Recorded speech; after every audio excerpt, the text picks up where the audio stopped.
This video will show how I created this sculpture from start to finish, and every tool used along the way. This colored laminated wood was purchased from a company that is no longer in the business. However, a comparable product can be obtained through Cousineau Wood Products, cwp-usa.com, and I have purchased from them as well. I carry around this little book when I travel. Whenever I got some free time, I just make some sketches, and some of those sketches become sculptures.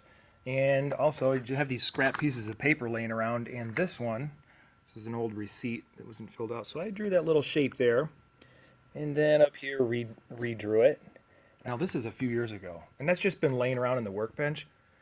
So I got this piece of red, well, it's laminated red birch. Basically, it's like fancy plywood. You can see the layers. So I've got a few of these, and had them for years. I love to make artwork out of them, so this is going to turn into a sculpture.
So I like to use tight bond too. Okay, so why did I cut these? Why not just glue it together and then cut it out once? Well, because the pieces aren't actually flat. They have some warpage in them, a little bit. So I'm more likely to get a good glue up with less likely for waviness if I cut them thin. They're more flexible. It's going to clamp better. I think there's a woodworker's saying that you can't have too many C-clamps. It's true. Here, I took chalk and I drew an arrow on them showing the grain direction. I know it's somewhat visible there, but even the directionality, so that when they all go back on, wherever I might choose to put them to build up space, there's congruency in the grain. Because if it's easier, this is more fitting if I could just go like this, right? Okay, put it on like that. But the problem with that is, then the grain looks shifty, and then the way it reflects light, that chatoyance that wood grain has, then gets shuffled, and it looks pieced together.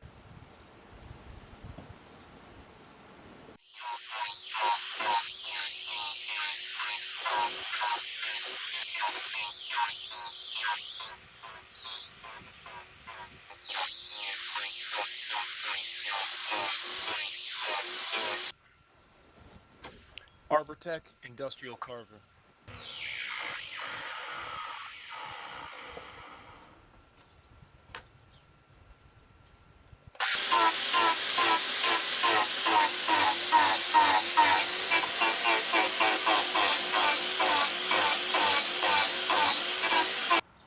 Cutsaw Extreme Grinding Disc.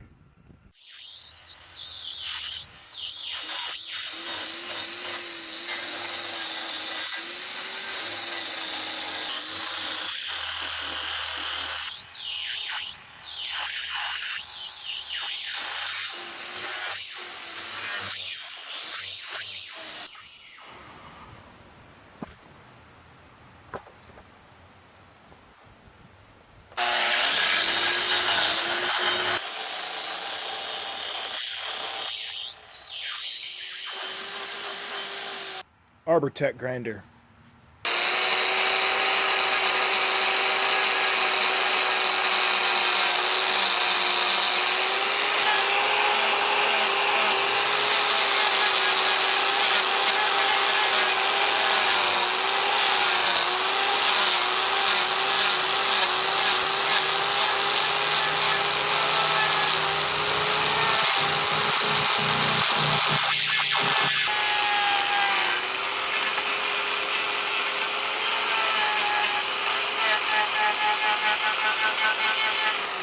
.36 grit.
Cuts all rotary burr.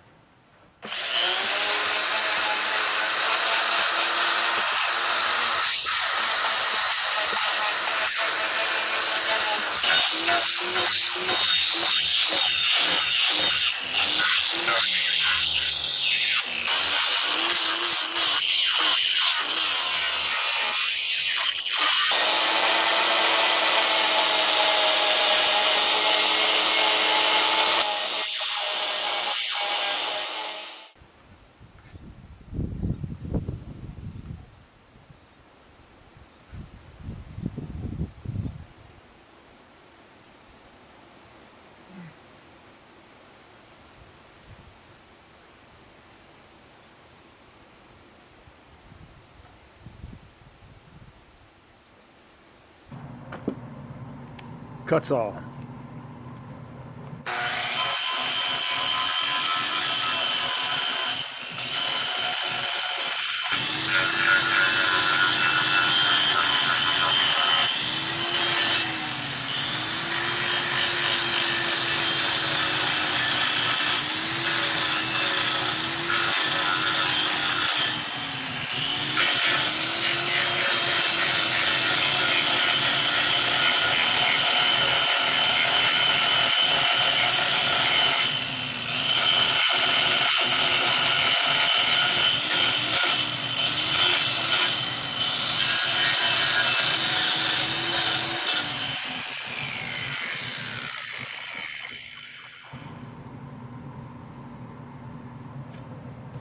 Cuts all.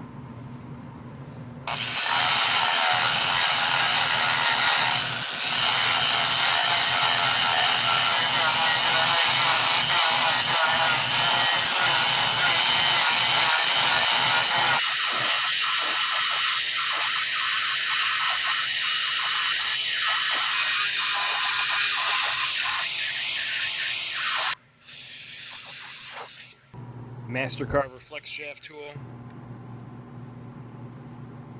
Dura Grit carbide wheel.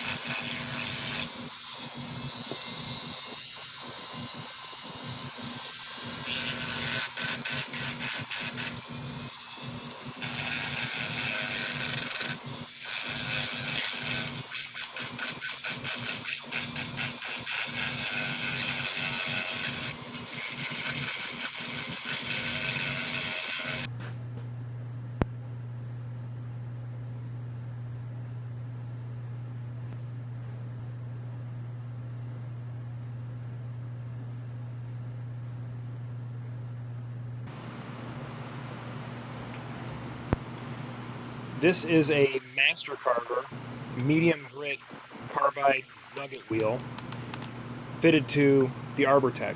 Now the steel on this is thinner than the blades Arbortech offers, so I had to put a little washer behind it. Otherwise, the screw will tighten upon the shoulder that centers the tool. That's the same company that makes this.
Duragrit.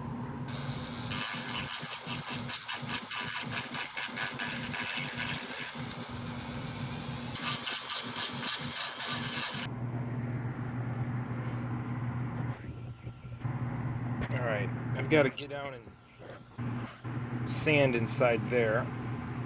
It's pretty rough, see? So I use the fine Multimaster, and this is a piece of spring steel that I cut from an old heavy bandsaw blade. Took the teeth off of it, and it could handle a bend. A little tricky to drill the hole. You just got to use really low RPM on a hand drill. I of course used a drill press with a machinist center drill and a little cutting oil. Anyway, I used spray adhesive and put a piece of crocus cloth on there. In other words, heavy duty sandpaper.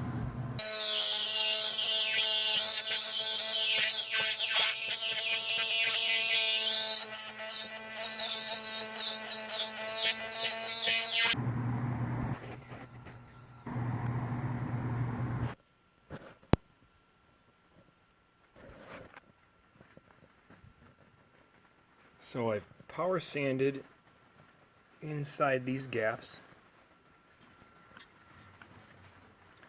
and removing all the major tool marks in the gap. Now I still got some more sanding to do there, all power sanding at this point. And so it's common I step back, study the object, decide what it takes to make it more sculptural, and then I draw lines on it such as these. And what those mean to me is that I'm going to round that edge over and generate a larger radius. And when I make this little like crosshatch pattern, a bunch of X's, that means drive the plane straight down, or just remove material. I've got this gouge in here, and I still got to sand away. I really don't want to take material away from right there. It's very thin anyway, but I have to because that's got to go.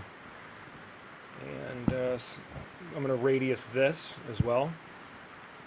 So right here, I'm going to bring that line further this way, and these marks to me represent that I'm going to bring only that plane down, or hinge it down, and not change this line. So that's how I talk to myself. But sketching upon the workpiece is constant.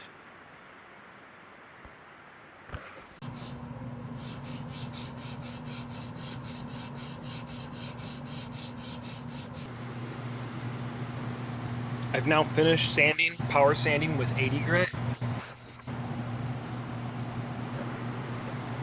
The entire shape and all its lines have now been determined.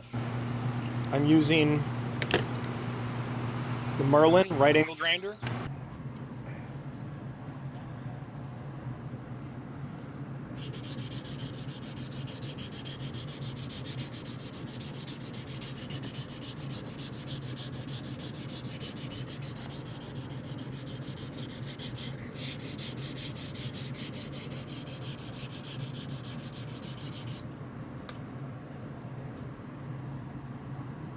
My sanding tools are kitchen utensils with good spring steel, or a very soft piece of wood, like a wood wedge or a shingle, and another steak knife, grind the teeth off. Use different grades of foam, and then spray adhesive, and just glue the paper on, and I change it frequently. I keep it sharp.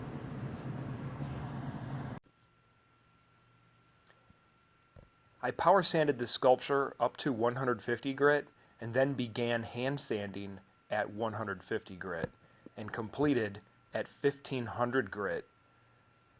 The wood finish used on it is Ilva acrylic urethane, and it is their 100 sheen. In other words, it is a wet look.